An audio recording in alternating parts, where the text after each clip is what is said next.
Hello, welcome to Bible study time and welcome to my quiet time Bible study.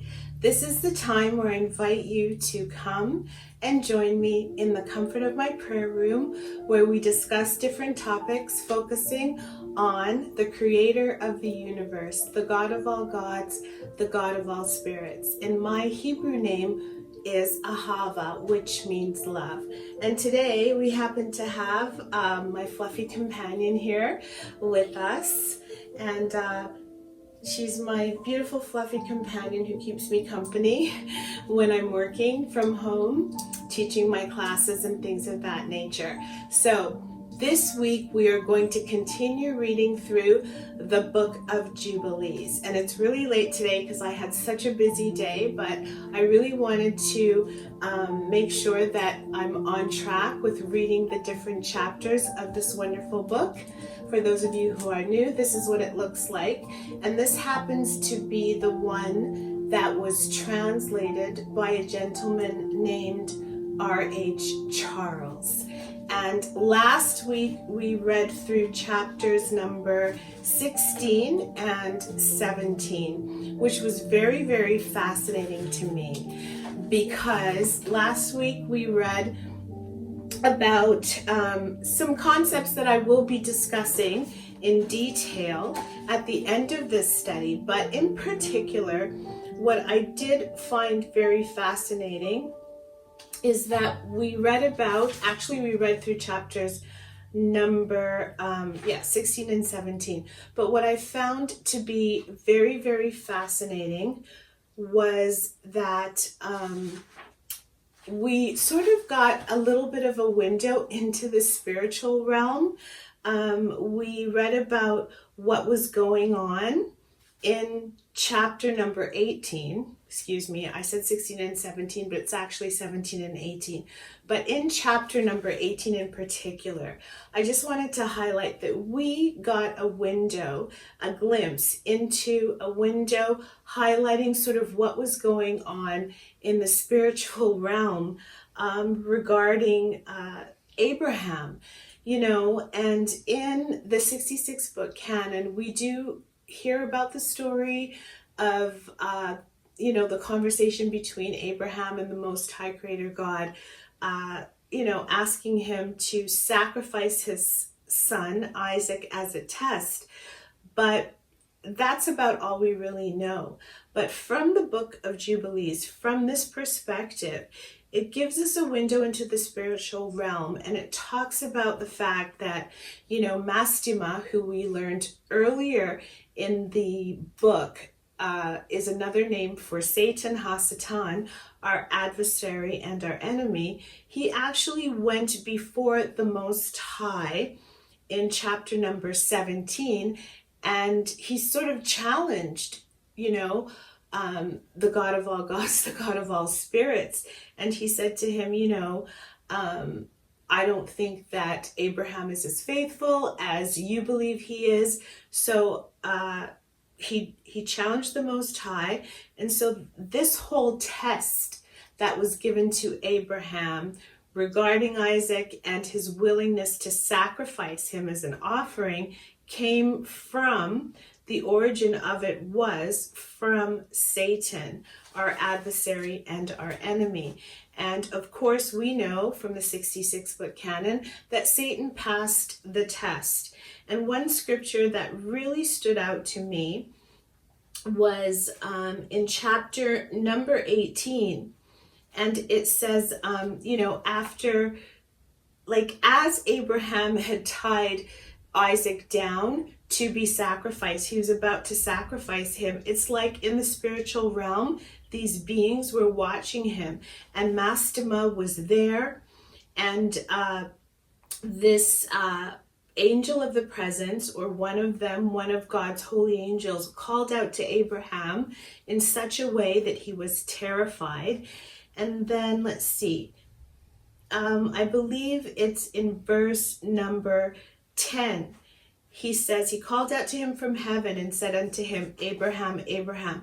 And one more point I wanted to mention, that is that even though it says that he called out to Abraham from heaven, it also gives us a picture that they're actually standing there watching Abraham, which speaks to the different dimensions that exist, in the universe, right? So he calls out to him. Abraham is literally terrified. That's what it says in the book of Jubilees. And then he says, don't lay a hand on this lad, neither do anything to him, for now I have shown that thou fearest the Lord. So it's almost like Abraham's actions were there to prove to the Most High, who was being challenged, that Abraham actually did fear the Lord. He says, I've proved and I've shown that thou fearest the Lord, and thou hast not withheld thy son, thy firstborn son, from me. And then it goes on to say, and the prince Mastema was put to shame. So this was a challenge brought before the Most High in some sort of heavenly court, because we know there were many other individuals, for lack of a better word, or presence there. And it was like a challenge brought to him by Mastema, and it says Mastema was put to shame. And then it goes on to discuss the fact that they went into another sort of festival for 7 days, which was the joy of festivals, right? So today I would like to continue reading. I'm hoping that we can get through 3 chapters today. And it is my goal to try, because I will be on holiday soon, to finish this book before the end of the year, Most High willing. So let's continue reading today from chapter 19. And I'm beginning in verse number 1. And for those of you who do have this book, I am on page number 53 at the bottom of the first column. And it says, and in the first year of the first week, in the 42nd Jubilee, Abraham returned and dwelt opposite Hebron, that is Kirjath Arba, 2 weeks of years. And in the first year of the 3rd week of this Jubilee, the days of the life of Sarah were accomplished, and she died in Hebron. And Abraham went to mourn over her and bury her. And we tried him to see if his spirit were patient, and he were not indignant in the words of his mouth. And he was found patient in this, and was not disturbed. For in patience of spirit he conversed with the children of Heth, to the intent that they should give him a place in which to bury his dead. And the Lord gave him grace before all who saw him, and he besought in gentleness the sons of Heth. And they gave him the land of the double cave over against Mamre, that is Hebron, for 400 pieces of silver. And they besought him, saying, we shall give it to thee for nothing. But he would not take it from their hands for nothing. For he gave the price of the place, the money in full, and he bowed down before them twice, and after this he buried his dead in the double cave. And all the days of the life of Sarah were 127 years. That is 2 Jubilees and 4 weeks and 1 year. These are the days of the years of the life of Sarah. This is the 10th trial wherewith Abraham was tried, and he was found faithful, patient in spirit. And he said not a single word regarding the rumor in the land, how that God had said that he would give it to him and to his seed after him. And he begged a place there to bury his dead, for he was found faithful, and was recorded on the heavenly tablets as the friend of God.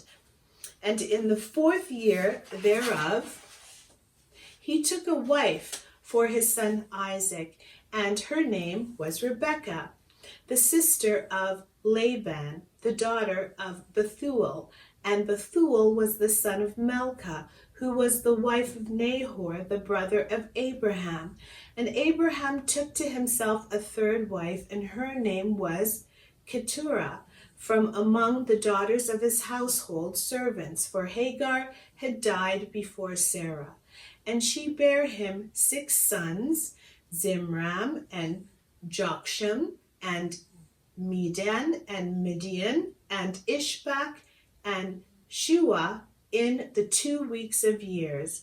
And in the 6th week, in the 7th year thereof, Rebekah bare Isaac 2 sons, Jacob and Esau.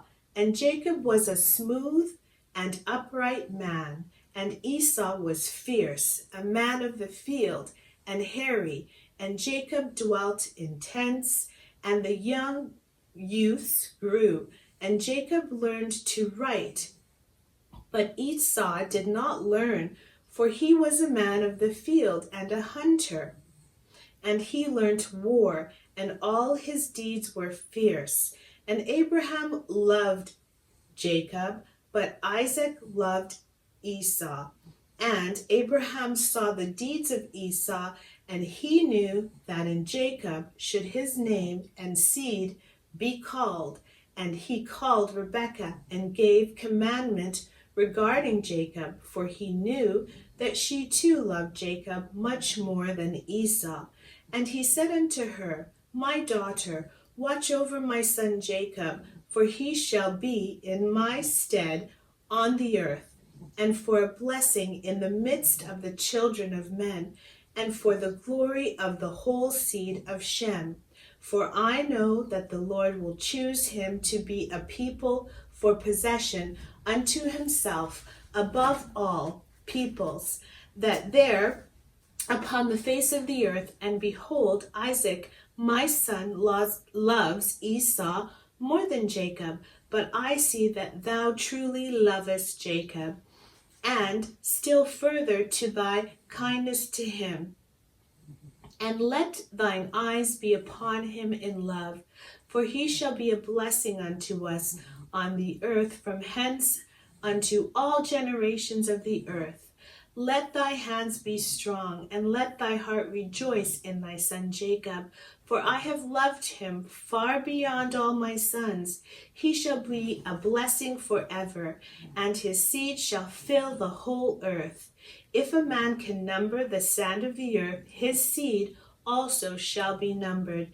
And all the blessings wherewith the Lord hath blessed me, and my seed shall belong to Jacob, and his seed alway. And in his seed shall my name be blessed, and the name of my fathers, Shem, and Noah, and Enoch, and Mahalalel, and Enos, and Seth, and Adam. And these shall serve to lay the foundations of the heaven, and to strengthen the earth, and to renew all the luminaries which are in the firmament. And he called Jacob before the eyes of Rebekah his mother, and kissed him, and blessed him, and said, Jacob, my beloved son, whom my soul loveth, may God bless thee from above the firmament, and may he give thee all the blessings wherewith he blessed Adam, and Enoch, and Noah, and Shem, and all the things of which he told me, and all the things which he promised to give me, may he cause to cleave to thee and to thy seed forever, according to the days of heaven above all the earth. And the spirits of Mastema shall not rule over thee, or over thy seed, to turn thee from the Lord, who is thy God from henceforth forever. And may the Lord God be a father to thee, and thou the firstborn son, and to the people alway. Go in peace, my son. And they both went forth together from Abraham, and Rebekah loved Jacob with all her heart and with all her soul very much more than Esau, but Isaac loved Esau much more than Jacob. Now let's move to chapter number 20. And someone seems to be snoring over here. beginning in verse number 1.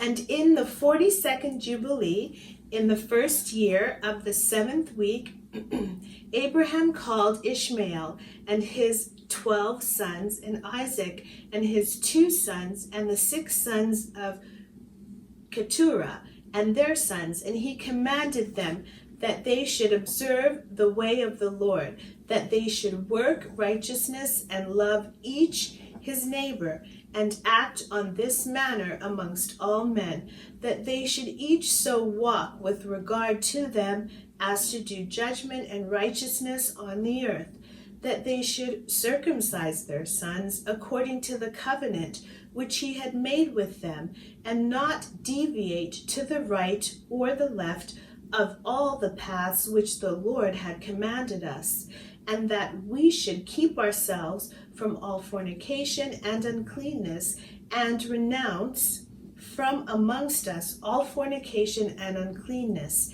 And if any woman or maid commit fornication amongst you, burn her with fire, and let them not commit fornication with her after their eyes and their heart. And let them not take to themselves wives from the daughters of Canaan, for the seed of Canaan will be rooted out of the land. And he told them of the judgment, of the giants, and the judgment of the Sodomites, how they might be judged on account of their wickedness, and had died on account of their fornication and uncleanness and mutual corruption through fornication. And guard yourselves from all fornication and uncleanness, and from all pollution of sin, lest ye make our name a curse, and your whole life a hissing, and all your sons to be destroyed by the sword, and ye become accursed like Sodom, and all your remnant as the sons of Gomorrah. I implore you, my sons, love the God of heaven, and cleave ye to all his commandments, and walk not after their idols and after their uncleanness, and make not for yourselves molten or graven gods, for they are vanity, and there is no spirit in them, for they are work of men's hands.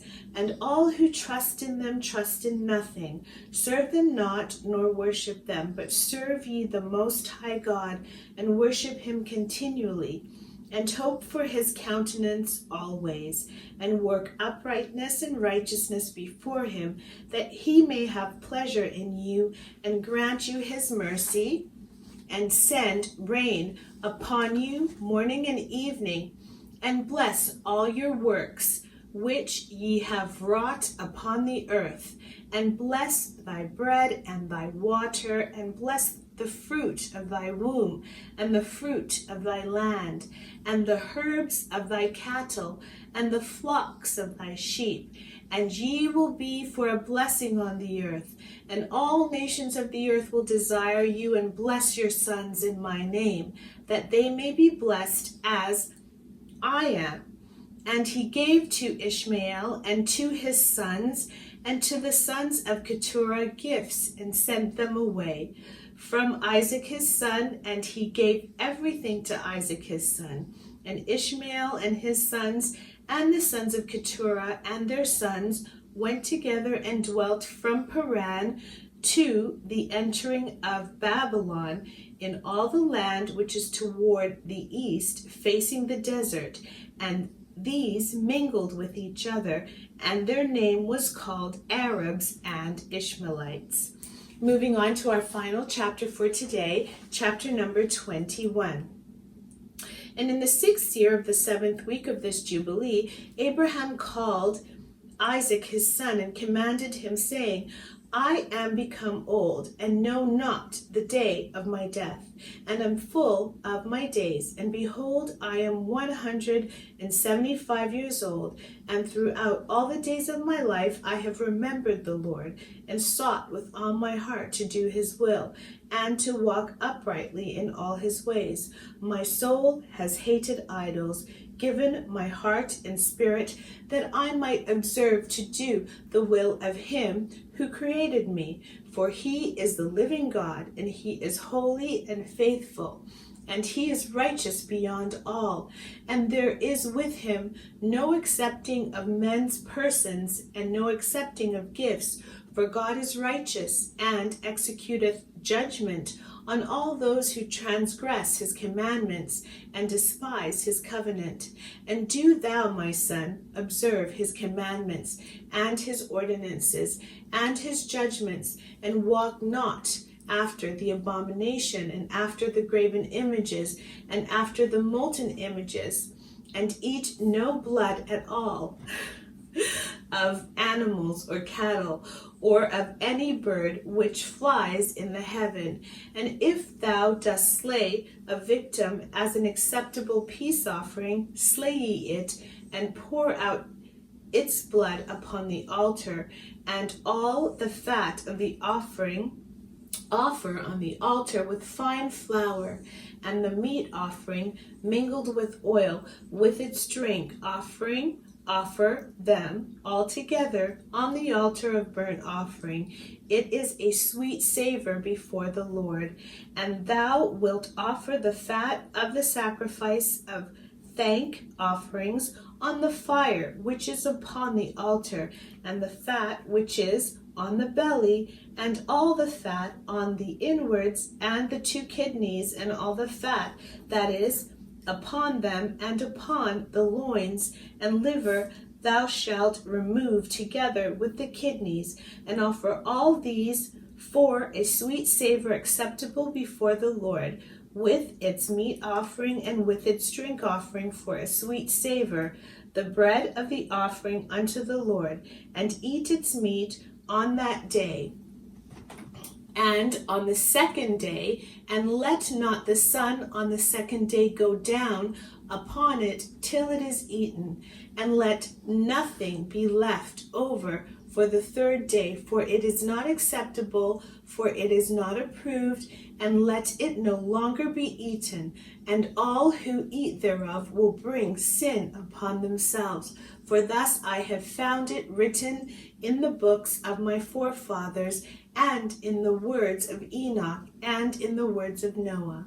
And on all thy oblations thou shalt strew salt, and let not the salt of the covenant be lacking in all thy oblations before the Lord. And as regards the wood of the sacrifices, beware lest thou bring other wood for the altar in addition to these: cypress, bay, almond, pine, cedar, savin, fig, olive, myrrh, laurel, asphalthus, and of all these kinds of wood lay upon the altar under the sacrifice, such as have been tested as to their appearance. And do not lay thereon any split or dark wood, but hard and clean, without fault, a sound and new growth. And do not lay therein old wood, for its fragrance is gone, for there is no longer fragrance in it as before. Besides these kinds of wood, there is none other that thou shalt place on the altar, for the fragrance is dispersed, and the smell of its fragrance goes not up to the heaven.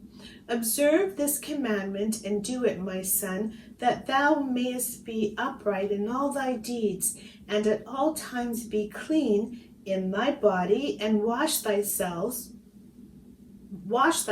with water before thou approachest to offer on the altar, and wash thy hands and thy feet before thou drawest near to the altar. And when thou art done sacrificing, wash again thy hands and thy feet. And let no blood appear upon you, nor upon your clothes. Be on thy guard, my son, against blood. Be on thy guard exceedingly. Cover it with dust, and do not eat any blood, for it is the soul. Eat no blood whatever, and take no gifts for the blood of man, lest it be shed with impunity without judgment. For it is the blood that is shed that causes the earth to sin, and the earth cannot be cleansed from the blood of man, save the blood of him who shed it. And take no present or gift for the blood of man, blood for blood, that thou mayest be accepted before the Lord, the Most High God.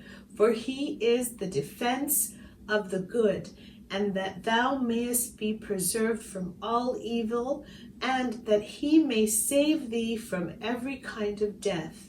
I see, my son, that all the works of the children of men are sin and wickedness, and all their deeds are uncleanness and an abomination and a pollution, and there is no righteousness with them. Beware lest thou shouldest walk in their ways, and tread in their paths, and sin a sin unto death before the Most High God. Else he will hide his face from thee, and give thee back into the hands of thy transgression, and root thee out of the land, and thy seed likewise from under heaven. And thy name and thy seed shall perish from the whole earth. Turn away from all their deeds and all their uncleanness, and observe the ordinance of the Most High God, and do his will, and be upright in all things, and he will bless thee in all thy deeds, and will raise up from thee a plant of righteousness through all the earth, throughout all generations of the earth.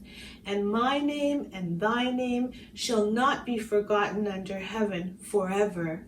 Go, my son, in peace. May the Most High God, my God and thy God, strengthen thee to do his will, and may he bless all thy seed and the residue of thy seed for the generations forever, with all righteous blessings, that thou mayest be a blessing on all the earth.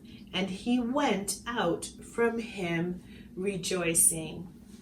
And that brings me to the end of chapter number 21.